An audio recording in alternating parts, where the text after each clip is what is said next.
So, whatever you believe you know about meditation, you might have it upside down. So from the outside, it might seem, let me just make this camera right side up as well. So, hello, hey everybody, good morning. From the outside looking in, it might look like meditation is about attaining some perfectly blissful state and just being perfectly at peace with no thoughts, and it's really not. It's about intention and attention.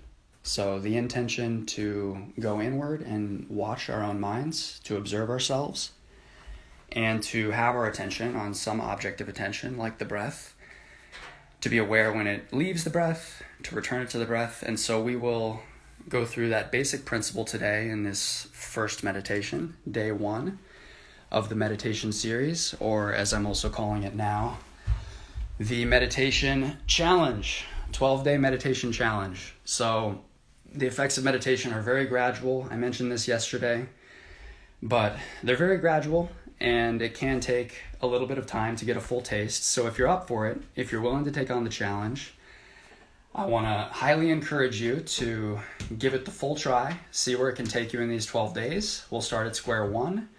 Today, we're just going to be learning the basic principles of what mindfulness is about and how to do this on a very basic level. We won't even get into too many techniques. We'll get into more of that tomorrow on day 2.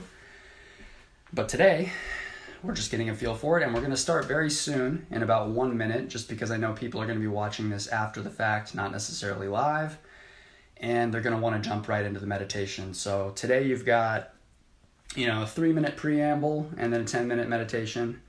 So it's better than yesterday where you had 39 minutes of preamble and 0 meditation.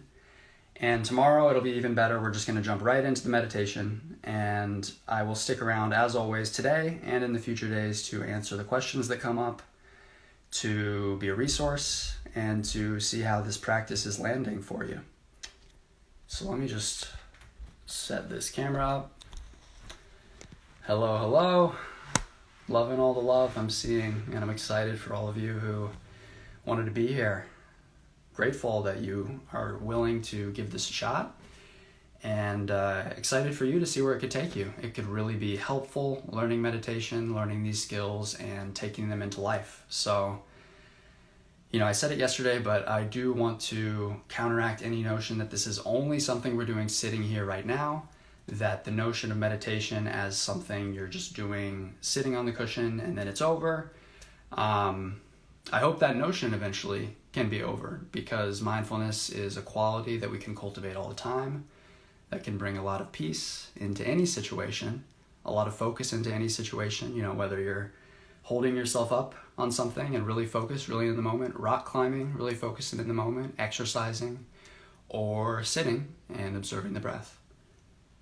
So, in just a second, we will start sitting and observing the breath.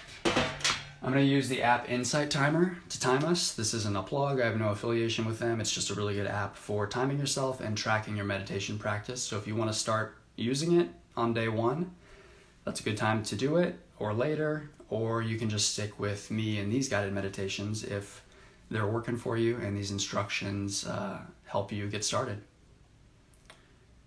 All right, so you're going to hear a wooden block at the start of every meditation, and you're going to hear a bell at the end. So go ahead and just find that seated posture we talked about yesterday that is both relaxed and alert. Make sure you're comfortable, but also make sure you're upright and able to focus pretty well. And I'm going to go ahead and start the timer.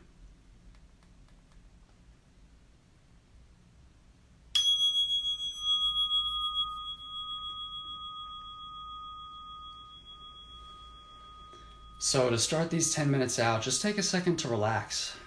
Take a second to settle into your body. Take a few deep breaths. If you have any chaotic energy left over from social media, any nervous energy you want to let out, a very relaxing breath is to breathe in deeply and then breathe out slowly.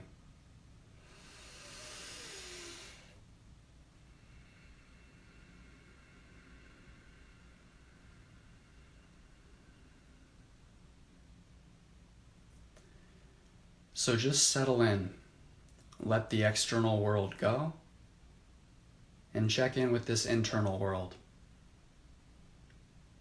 Check in with what's happening right here, right now, with this body. Start out just by feeling the sensations in the body. You can feel the contact between your body and the chair or the floor, the contact between your skin and the air, feeling the temperature in the room, feeling whatever sensations are predominant in the body.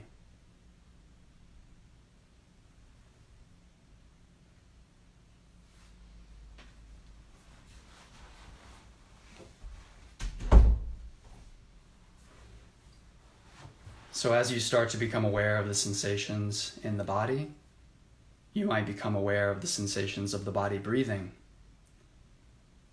This portable object of attention we're always taking with us, providing motion, providing sensations that we can notice.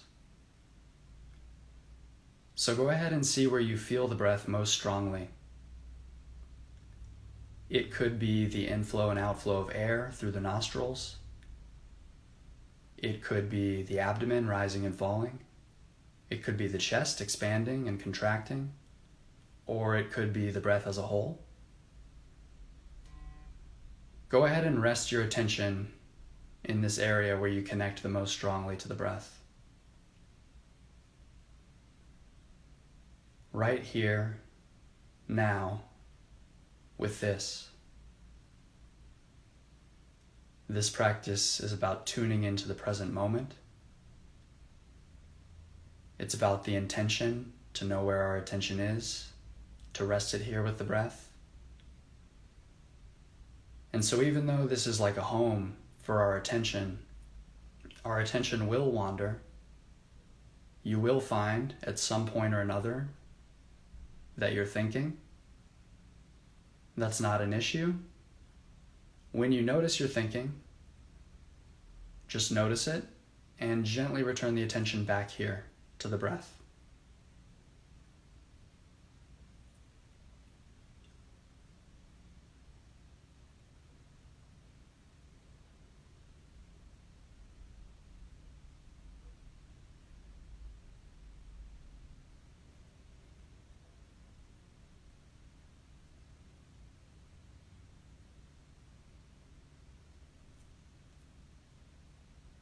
It might sound silly or trivial, but each breath, when it happens now. So in this practice about tuning into the present moment, just be with this breath right now. And in this moment about letting go of control, in this practice rather, about letting go of control, the breath is a very useful object of attention.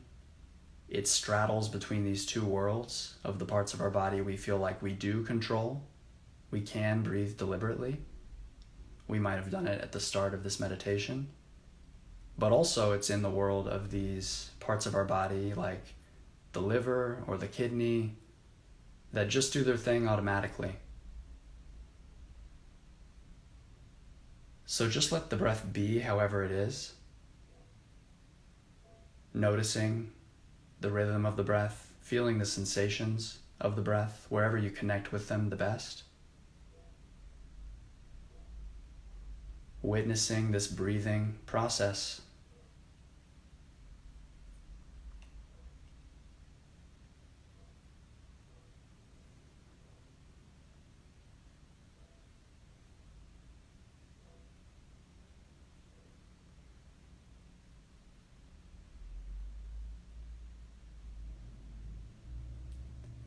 We're about halfway through the meditation, and you've probably already noticed that the mind wanders a lot. It's not just once or twice, it can feel like the mind is wandering over and over and over again. If the mind wanders 100 times, cool. If you're lost in thought for minutes before you realize, that's okay. In that moment, when you notice you're thinking, rather than beating yourself up for thinking, you can actually celebrate that moment of mindfulness. It's a moment where you're aware of where your attention is. And it's a moment where you can gently return your attention back to the breath, knowing that as long as you're doing that, as long as every time you notice you've drifted, you return back to the breath, you're doing this right.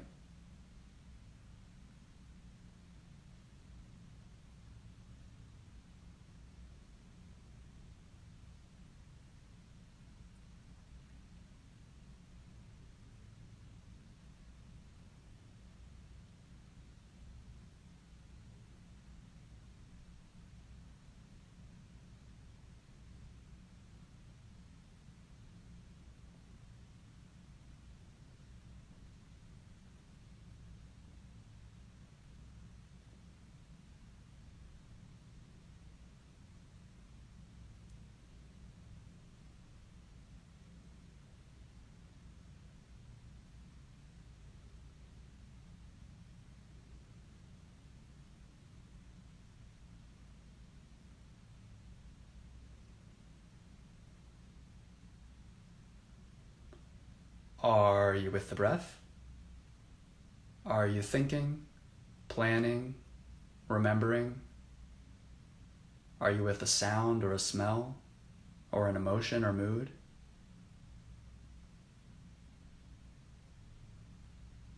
There are many directions the mind could wander off in. And rather than this being about any specific result or feeling blissful calm just within minutes of beginning meditating, think of this as being about your intention. It's about your willingness to let all of those directions the mind is wandering off in go. To let everything go that isn't the breath, and just rest with the attention on the breath. That act of noticing you've drifted, noticing you're lost, celebrating that moment of mindfulness, returning to the breath, that is the practice. And so the best tip I could give you might just be one of the most basic tips I can give you. Just 3 words, simply start again.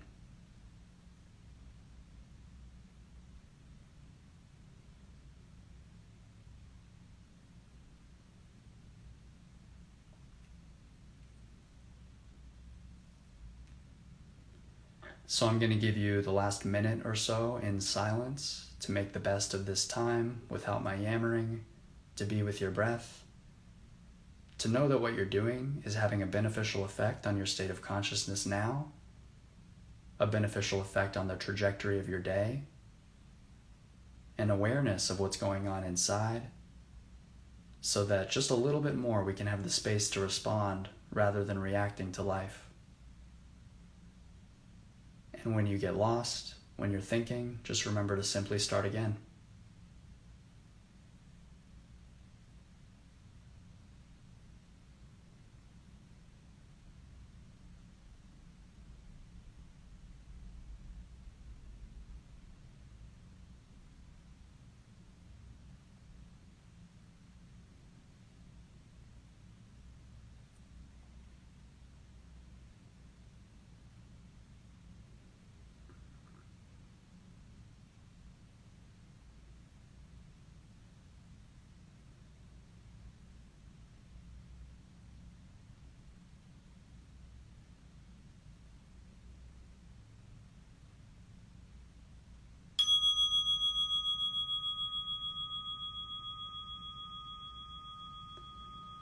So you can go ahead and move your attention from the area of the breath where you are to the breath as a whole, from the breath as a whole to the body as a whole, reconnecting with yourself sitting in this room. And when you're ready, you can open your eyes and end this first meditation.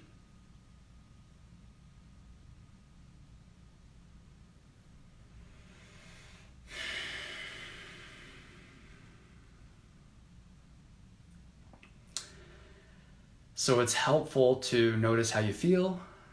If you feel any different from how you felt 10 minutes ago, our state of consciousness is changing all the time. So whether you're drinking a beer or having a conversation or meditating, you're going to see that your mood, your mind state is shifting. And it's helpful just to notice what shift has taken place, if any. There might not be much.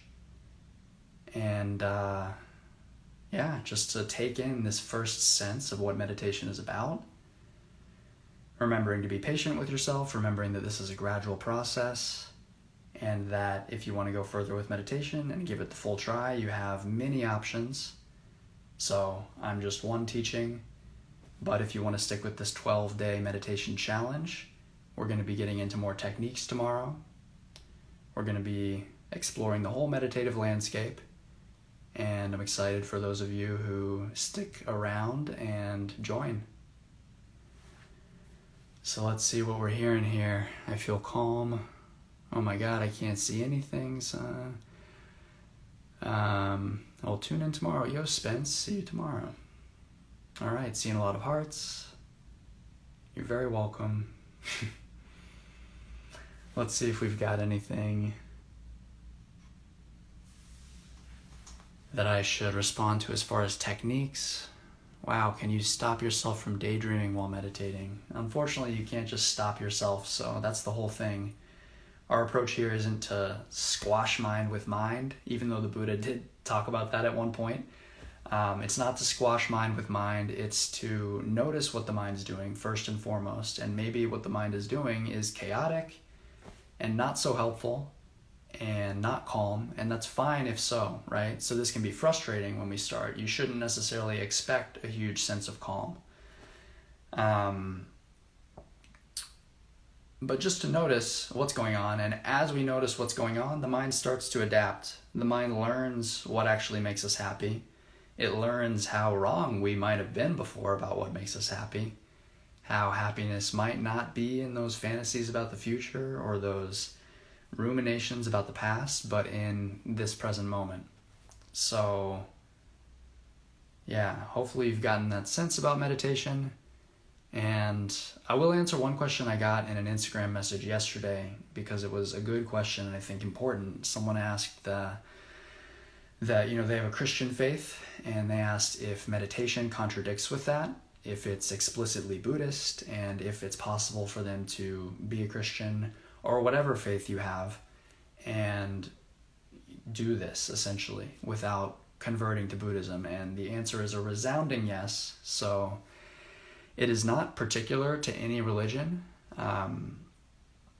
Buddhists did develop meditation. They are behind many of the techniques of meditation, but Christians are behind many of the concepts of the science of physics. And you would never say that Christians have some claim to physics, right? It's just a science. It's something we can observe.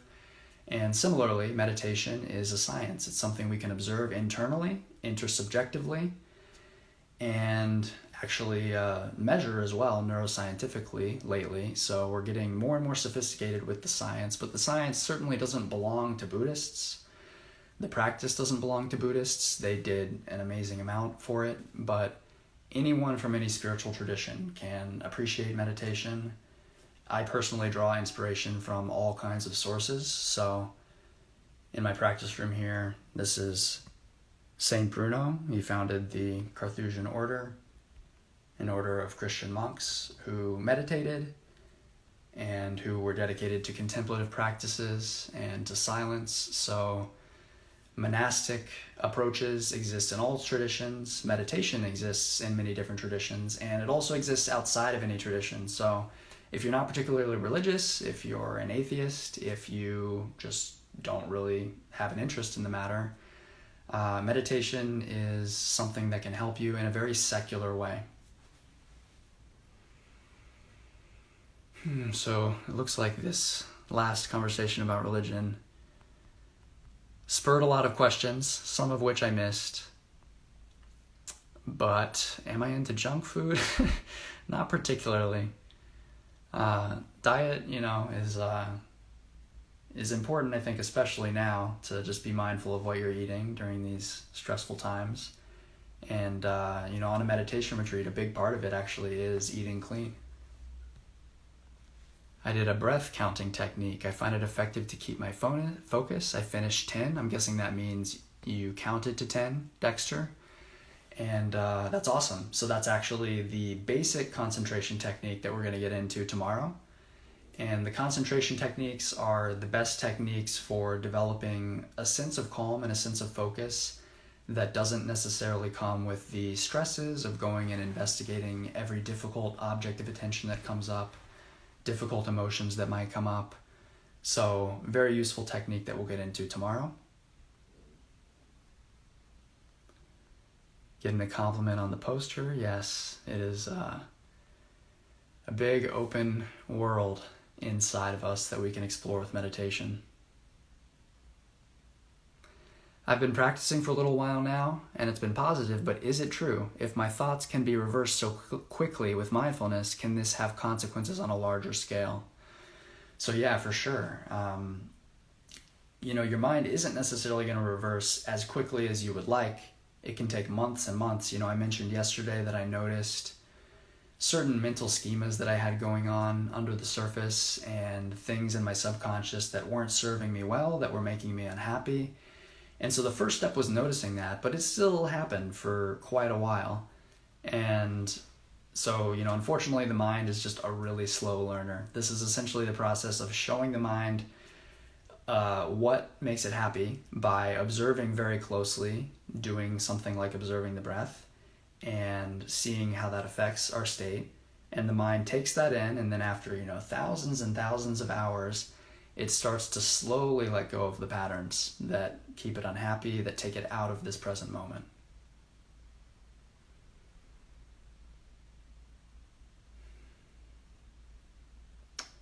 Would you mention the timings? I'm not sure what you mean, but I will be here every morning, 7 a.m. Pacific time, 10 a.m. Eastern, and every one of these meditations will go on Instagram TV, so don't worry if you're not able to do it live. I know it's only some of you for whom this time works out, but a lot of you hopefully can enjoy these meditations, can make use of them later, and maybe even have some similar questions as what's coming up now. But I will just start with the meditations going forward, so we'll be starting meditating right at 7 pretty much Pacific time, and then answering questions as usual afterward. Spencer, it's tiring to sit in that position. Any idea what I might be doing wrong? Thank you for your time.